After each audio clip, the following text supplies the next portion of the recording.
Hi friends, this is your Govindraj. Welcome to the channel and thank you very much for watching my previous videos and also sharing and your likes and your subscriptions. Today we will briefly take up the updates on this higher pension option from the last 1 week. There are a couple of updates. One update is EPFO has actually released another important circular on 20th February 2023. This talks about the employees who are eligible for higher pension as per the judgment of Honorable Supreme Court dated 4th November 2022. This is actually is applicable for people who are members before 1/9/2014 and who continued in service after 1/9/2014. This actually gives you already a lot of information about on what is the procedure and who are eligible and other things.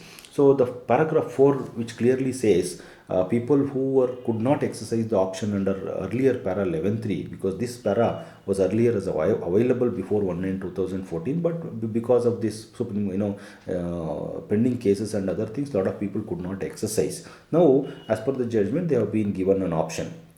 Now, this para 5 of the circular is very clearly saying that who are all eligible for pension. The first higher pension option. The first criteria is before 1/9/2014, you should have contributed on higher wages. That ceiling was 6,500. So under paragraph 26(6), this is important. And the second one is, though that possibility was there before 2014, a lot of people could not exercise under proviso to para 11.3. Now they are eligible to exercise the option. Now, important criteria which I also told you in the previous videos, people who are members prior to 1/9/2014 and continue to be a member on or after 1/9/2014. This does not say people who are continued in employment and retired after 1/9/2014, but technically speaking, those who were members before 1/9/2014 and retired after 1/9/2014 should also be covered under the circular. But however, when the further information comes and then the link is given, what kind of details they will ask, this will throw a lot of light on this. So, and if you look at paragraph 6 of the circular, this will actually say how the application should be filed, and this is saying that the forms and manner how this will be made will be specified the commissioner, but whether it is regional commissioner or the central commissioner is not very clear. And when these forms and manner is given either through web link or something, then the joint option and disclaimer, everything is going to be specified. And if there is a readjustment and redeposit of the fund, as I told you in my previous videos, is required, then they will also take explicit consent of the employee in the joint option form. And if it is from the exempted provident fund, there is an undertaking of the trustee is also required to be given. So this is one. And in these cases, how they calculate the computation of pension and how do you deposit, if there is a shortage of fund because of the advances and other things, those things will come in the next circular. So we have to watch for that. Importantly, this is paragraph 6 of 6, which talks about what proof you have to submit. You should be very clear. This is talking about there should be a proof of remittance of employer share in provident fund on higher wages exceeding the privilege wage ceiling. See, if you look at your passbook before 2014, it actually shows either even PF department can also verify from the records available, but they are asking the proof. You should be ready with that. Either the employer is going to give ECR or the employee is going to submit. This is still not clear, but when the web portal link is available, we will know more about this.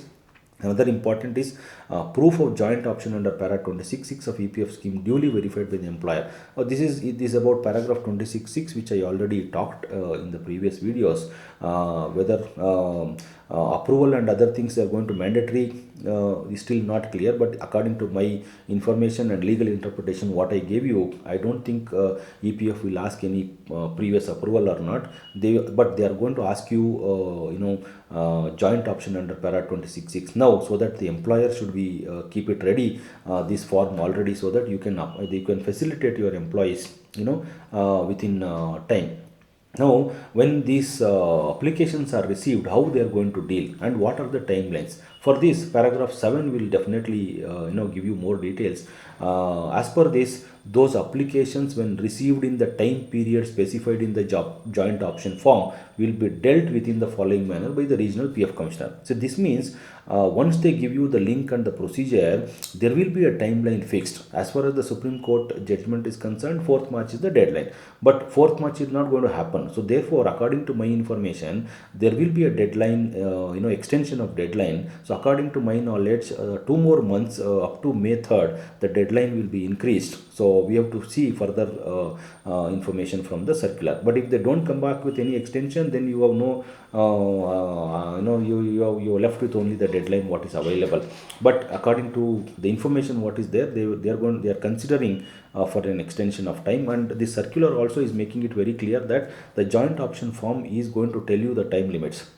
So when that is done, then they will actually digitally log it, and this will also go to your employer for e-signature. Then what will happen is the APFC or the Regional Provident Fund Commissioner will examine these applications and they will decide. And once it is accepted or rejected, then they are going to intimate to you.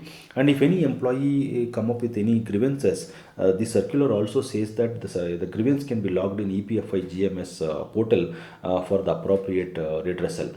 So this is about this recent circular.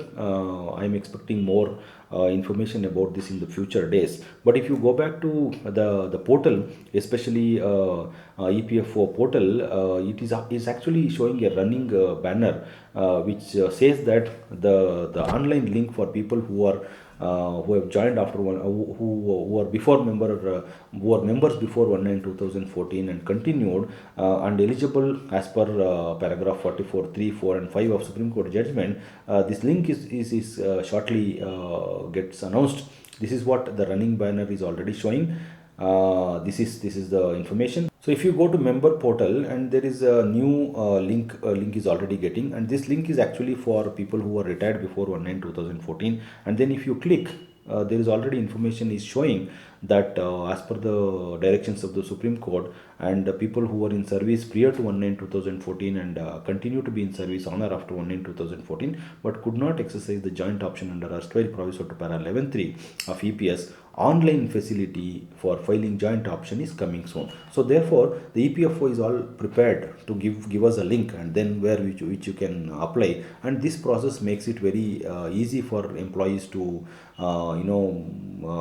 apply their provisions. And this is seems to be easy process, friends. And I will keep you posted on these developments in the future videos, and you also keep watching the member portal and also the EPFO portal for more information. And stay connected with this channel. I will come back to you with more information. And thank you for watching, friends, and see you soon.